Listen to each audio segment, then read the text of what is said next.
Hi, good afternoon, everyone. Again, my name is Nizak Nikoktar from Wiley Rhine, and we're going to have an outstanding discussion. So Governor Shapiro has been championing for American AI dominance, flagging it as a critical tool for economic growth and national security. He's repeatedly underscored that winning this competition with China is essential for the nation's economic outlook and defense capabilities, emphasizing that the future of AI will run through Pennsylvania. The governor has successfully positioned Pennsylvania to champion just that, generating tens of billions of dollars in AI investment throughout the state, alongside the largest federally trained DoD, Department of Defense AI unit, located here by Carnegie Mellon, the world's #1 AI university. And the 2025 Code for America report ranked Pennsylvania as the top 3 states nationally for government AI readiness. Senator McCormick has similarly stressed the importance of the US leading the global AI revolution through innovation and competition, and he too is betting on Pennsylvania to lead the way given the state's strong energy resources, especially natural gas, top-tier university, and tremendous workforce. The senator secured major investments in AI and infrastructure in Pennsylvania, as the state is receiving billions in committed investments for energy production and artificial intelligence. Case in point, Governor Shapiro's $20 billion Amazon data center announcement in June was catapulted by billions more announced at Senator McCormick's July Energy and Innovation Summit, where EQT, the CEO, is here today, announced that it will power the nation's largest gas-powered data center in Homer City. Altogether, AI investments in Pennsylvania stand over $90 billion and counting. And in Washington, D.C., President Trump is doing his part to secure America's AI dominance. He's vowed to unleash America's energy, reliable energy, natural resources, to win the AI race through deregulation and industrial policy. And in July, the president released a detailed master plan that lays out the White House's ambitious agenda to accelerate American AI innovation, build American AI infrastructure, and lead international AI diplomacy and security. Securing America's AI lead and strengthening America's AI infrastructure are truly bipartisan national security imperatives, and there's no ambiguity that America must lead the rest of the world in AI. So, I just said a lot, and there's a lot to unpack here. So let's begin by diving deep into the drivers of AI dominance, power, and compute, and let's discuss these factors how these factor into Pennsylvania's AI future. I'm pleased to present our distinguished speakers today. Toby Rice, Chief Executive Officer, President, and Director of EQT Corporation, the largest national natural gas operator in the United States. Under Toby's leadership, EQT reduced greenhouse gas emissions by 35% and achieved one of the lowest methane intensities of any natural gas producers in the world. Toby also serves on the board of the Bipartisan Policy Center's American Energy Innovation Council and is a member of the American Exploration and Production Council's Executive Committee. Toby has been a strong advocate for American energy growth and independence and a staunch advocate for energy exports to America's allies. Ian Andrews is the Chief Revenue Officer of Grok, the world's leading AI inference chip and rack provider. He previously served as the Chief Marketing Officer of Chain Analysis and Senior Vice President of Products and Marketing at Pivotal Software, leading the company from launch through IPO to the successful acquisition by VMware. His earlier roles at Opsware and Aster Data established his track record of scaling innovative technology companies. With vast sector expertise, Ian specializes in bringing transformative products to market and building high-performance teams across AI infrastructure, blockchain analytics, and enterprise software. I'd like to start by outlining America's competitive position with respect to China in AI. Toby and Ian, US government leaders have acknowledged that the development AI is truly an existential global race with high stakes for national security, and they have warned that America's failure to lead AI innovation could control infrastructure, data, and could cede infrastructure, data, and leadership to China. China, for its part, has developed AI at breakneck speed. News announced today of more breakthrough in China AI chip development. With its vast resources, enormous capital, energy, workforce, the Chinese government is leveraging its resources to beat the United States in AI development. Toby and Ian, we are attempting to leverage now our own resources, albeit in some respects much more limited vis-a-vis what China has, to accelerate AI leadership here in the United States and beat China and vis-a-vis the rest, and frankly, the rest of the world.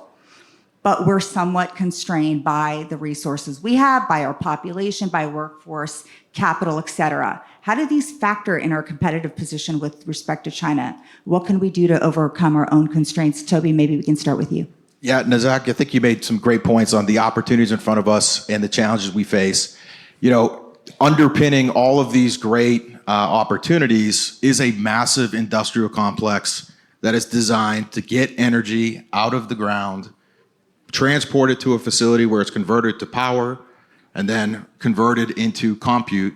And this industrial complex, I believe, is going to be the key to the progress that we can make with AI. And you've got Ian and I, which both represent major portions of that value chain. EQT is America's largest natural gas producer. Every day we produce over 1 million barrels a day of energy, all natural gas. And we're thinking about one thing: how we can make the energy we produce cheaper, more reliable, and cleaner. Our role in this whole ecosystem is to make sure that our tech customers, while they've got 1 million things to worry about, energy is not going to be one of them. So we're happy to support supplying and transporting energy to get these projects built. I think the impact with China is really going to frame up the urgency at which we need to move. Obviously, the opportunity will attract you, but the impacts, if we do not win this race against China, bad things are going to happen. And we're sitting here September 11th, and I'm thinking about what happened on that day. The World Trade Center, a symbol of America's influence on the global economy, was knocked down. A couple things we learned. One, people are looking to take down American economies. And two, we have heroes. Never forget. And I do believe that us winning this race against China in AI is going to be one of the most heroic things that we're going to do, but it's going to take a tremendous amount of issues. Let me just give you guys a snapshot on what the playing field is right now. Power and the ability to consume it is going to be one of the biggest challenges we face. How is America doing? Last year, America built 6 gigawatts over the last couple years. America built about 6 gigawatts of new power generation. Okay, what the heck is that? How much is that? China, just last year, added almost 60 gigawatts of power gen, nearly 10 times the amount of power capacity that the United States added in reliability, and significant majority of that was coal for people that care about emissions. So they have a grid that's 2 times the size of the United States, and it's growing twice as fast as what we're doing in America. Can you understand the challenge that we have in front of us? It's exciting to see that we've got leadership, but in DC, because this is the CCP against Washington, DC. This is Chinese coal against American natural gas. It's going to be a tall challenge, but as we've proven over the last couple decades with the Shale Revolution, we can do some heroic things if we're allowed to operate. Well said, Toby. I think I want to make maybe 4 points here. So first, some people in the audience might say, well, existential threat, that sounds a little hyperbolic, Nazak. Like, why is this existential? Well, as we heard from our first speaker, we've now arrived at the point of technological progress where we can turn electricity into intelligence, right? Let that set in. Up to this point, computers have largely been productivity tools. They helped us do things that humans could always do a little bit faster, a little bit easier. But we now have the capability to augment human capability with tools that are approaching the equivalence of very sophisticated humans in deep subjects like mathematics, physics, biotech. So this is incredibly important. And as one of the last speakers on the previous panel pointed out, these tools can be used to influence culture, society, research, and academia. And do you want that technology to originate from the United States and our allies, or do you want that coming from the CCP? Right? I think probably everyone in this room has a strong opinion on that. So first, existential, absolutely. Second, the American AI is something that we need to export around the world, right? This isn't to be hoarded. It's not just for domestic capability.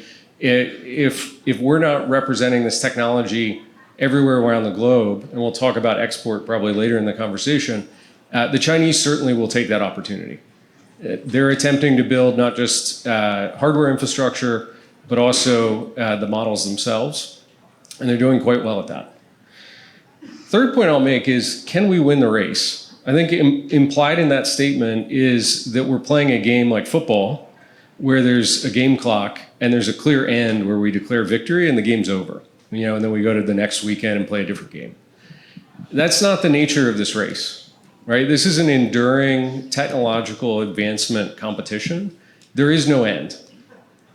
And I think we've had misaligned policy over the last, certainly the last administration, but probably going back further than that, that thought that we could limit access to core technology going into China and therefore prevent the Chinese from being able to develop sophistication around artificial intelligence. And that's fundamentally false.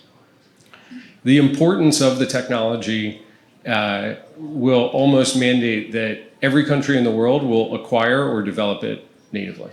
Because without it, you're just going to fundamentally be left behind on every front that matters, including economic productivity. And so the restrictions that have been placed on companies like ASML limiting, core lithography technology getting into China, or TSMC producing advanced semiconductors going into China have largely failed. But what the restrictions have done is prevent American allies around the world from getting access to that technology as well. And that's created an export market for the Chinese to build domestically and then export globally, which is a huge economic incentive. If they can spread their tech stack around the world, it actually disadvantages American producers. Less people to sell to. And I will say domestically, completely agreeing with Toby, our biggest challenge to being successful in advancing the state of AI is power. It's the production of power at low cost, it's the transmission or distribution of power, and it's bringing the power into data centers. We are woefully behind on this. If you look back a little bit longer than the stats you provided, over the last decade, China's gone from, effectively doubled their grid capacity, and they're projected to add that much again over the next 10 years. The US has been largely flat over the last decade as we've transitioned from dirty to clean energy, which is important. But our forward projection is, in the best case scenario, about 80% growth over the next decade in the US. It's just not enough. So we have to get out of our own way from a permitting, from a production, and drive the cost of energy dramatically downward, because energy costs, you can now replace that and say that's the cost of intelligence. It's that simple. Gentlemen, you also flagged something really interesting. I mean, for us to really win, not only do we have to proliferate American dominance globally, but within every corner of the United States, right? I mean, it's very different with China. In China, it's very much the haves and the have-nots. Here, we can have everybody be the part of the haves, be part of the solution, be part of America's competitive advantage. How do you recommend that energy providers, AI providers, and work with companies that are adopting AI so we can rapidly proliferate our use in the United States and then next around the world? Yeah, recognizing we're not going to solve all the challenges that have prevented the best energy from getting to market, that have stalled energy infrastructure from being built. That's not going to happen in a time scale that we need in order to continue pace and continue to make progress feeding this AI revolution. So what business leaders need to understand is, well, if you want to be part of this AI ecosystem, let's at least position ourselves strategically so that we can minimize the impact of some of the challenges this country has seen from a permitting and regulatory issues. That's why you're seeing companies come when they're thinking about where they're going to build, they're coming to Pennsylvania. Why? Because we have a tremendous energy resource base here. People are surprised to hear that Pittsburgh is part of one of the biggest gas fields in the world, currently producing over 36 BCF a day. How much energy is that? That's the energy equivalent of over 6 million barrels a day of energy. So we've got the natural resource here. We've got the companies that have built this type of infrastructure. And so this is a natural place to be. Why Pittsburgh? Because this is also, what about the social issues? This is what I think is one of the most unique parts about Pittsburgh, is that this is the city that unleashed the massive coal production that powered our economy. This city built the steel that built America, and now this city has been supporting natural gas development, unleashing the biggest gas field in the world. I've been on the forefront of a industrial revolution with shale. We've had tremendous success in Pittsburgh, and I see no reason why the AI revolution here in Pittsburgh will fare any differently. I think of over the $109 billion committed in AI, just relative proportion in 2024. In 2025, $90 billion was in Pennsylvania. That's tremendous in terms of Pennsylvania. Ian, what do you, as a chip maker, a rack maker, provider, what is your role and responsibility in making sure that we proliferate AI to every corner and every community in the United States? Yeah, we're in a very interesting time where I would say largely the last 5 years have been spent building the foundation models that make all of the capability we're now seeing in AI possible. And to do that at a technology level, the process is called training. You've probably seen some of the really large data centers that have been built in places like Memphis and Texas, with fancy names like Stargate. And that co-location is solved for that foundation model creation. But we're now shifting into a world where it's actually putting these models to use. And when you do that, you want to have the application as close to the end user as possible. And so that actually means a distribution or proliferation of infrastructure everywhere, proximate to users, here in Pittsburgh, next to the researchers over at CMU and all the cool startup companies that we've heard about so far this morning, being able to have direct access in a low latency way. Now, my company specifically specializes in delivering incredibly fast, incredibly low cost, and low power consumption infrastructure to run these AI models. And so our goal is to drive ahead of that curve of power cost, be able to deploy today in data centers that already exist so that we can take advantage of these models as quickly as possible and bring access to the whole world. One of the reasons why we're in this major race with China neck and neck is because China is just, the mode of government has just been much more nimble than ours. We have a democratic system with checks and balances, but that's sometimes in different voices, which constrains us. Because this discussion is so important, and because we need American innovation will lead the way, but American innovation, the American businesses are hampered by our own policies, our own regulatory policies. You've mentioned some in export controls, you've mentioned some in permitting. What 2 or 3 regulatory fixes do we need most urgently to race ahead of China fast? Because they don't have the constraints we do. Yeah, I would love to be in a situation where market forces dictate the pace and the regulatory environment is set up to keep pace with business. That's clearly not the situation we're in right now. If I had to sort of summarize where we're at and how we got here, it's because political force has overwhelmed market forces. And we need to get back to a place where market forces drive the most cost-effective energy solutions to the world. And as far as the good news is, on the political side of things, when we look at this event that Senator McCormick put together for us, you can look at this and say, oh my goodness, this is over $90 billion. That's over a double-digit increase to the Pennsylvania economy. Massive investments are coming here.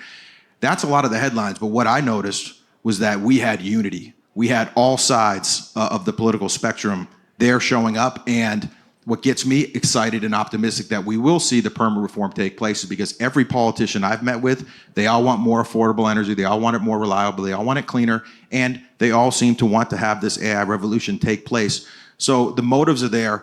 If I had to guide them, I would say we have got to incentivize speed and the reliability of the energy systems that we're developing. We have taken a tact in the past of providing incentives for certain attributes of our energy system, namely like the carbon footprint. Now it's time for us to think creatively and how can we put incentives on the reliability of the energy systems, because our AI customers, they're going to need reliable power generation, and we have an opportunity to align incentives and policy to drive that. This is important because Washington is writing right now America's master plan, the execution of it.